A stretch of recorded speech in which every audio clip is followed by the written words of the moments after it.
جمال الوجود بذكر الإله وتصفو الحياة بنور هدى. اس لیے فرمایا کہ یہ دنیا دارالعمل ہے.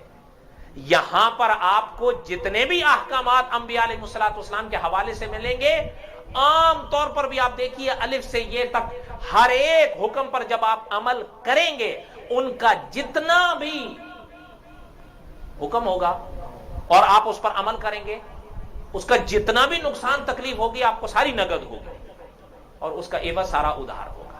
یہی ہے جو حضرت فرما رہے تھے کہ وہ عمل اس سے کہے گا کہ بھائی دنیا میں تجھ پر سوار رہا. اب سمجھ میں آئی بات؟ لیکن اب جب تو یہاں سے اٹھا ہے، اب پہلے تو سوار نہیں تھا، تو سواری تھا، میں سوار تھا. اب تیرا یہ موقع ہے، اب تو سوار بنے گا، میں سواری بنوں گا. سمجھ میں آئی؟ اچھا اب ذرا سمجھیے کہ اچھا ایمان والا اچھے اعمال پر سوار ہوگا یا اعمال اس پر سوار ہوں گے؟ نہیں بات سمجھ میں آئی؟ جو اچھے عمل والا ہوگا وہ سوار ہوگا یا سواری ہوگا؟ اور سواری کون ہوگا؟ عمل. عامل تو نہیں، عامل تو سوار ہوگا.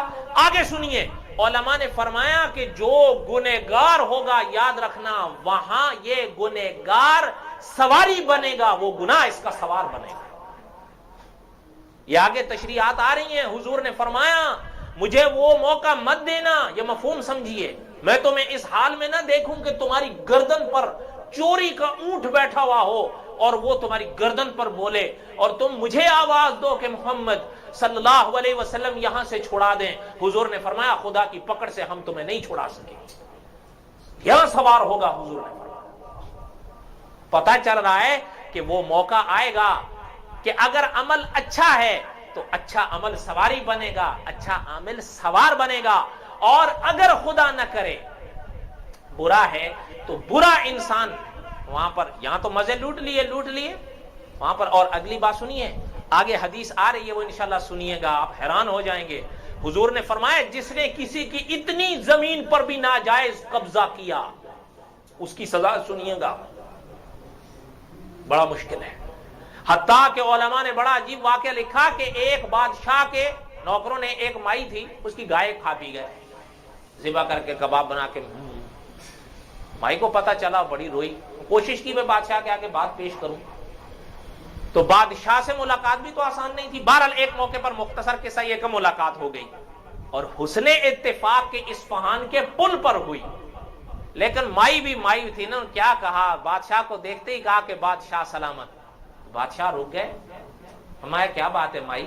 اصفہان کے پل پر کھڑا تھا بادشاہ. مائی نے کہا کہ اس پل پر حساب چکاؤ گے یا اگلے پل پر؟ سوچ لو. بادشاہ سمجھ گئے، کہنے لگے نہیں مائی یہی حساب لے، اسی پل پر لے. کوئی بات سمجھ میں آ رہی ہے؟ اس لیے جتنے حساب ہیں یہی علماء فرماتے ہیں اگر وہ حق اللہ کا ہے یہی ادا کرو، اگر وہ حق خدا کے بندے کا ہے یہی ادا کرو. یہاں سے کوئی حق اپنی گردن پر لے کے اس دنیا میں مت داخل ہو جانا، اس لیے کہ اس دنیا سے پہ کوئی انسان واپس نہیں آتا. یہ اللہ کا قانون ہے. اللہ اس دنیا کو، جب آپ نے یہ آنکھیں بند ہوئی نا اور وہاں کی آنکھیں کھل گئی اور آپ نے وہ منظر دیکھ لیا، پھر اللہ میاں آپ کو اس دنیا میں نہیں آنے دیتے. یہ اللہ کا قانون ہے.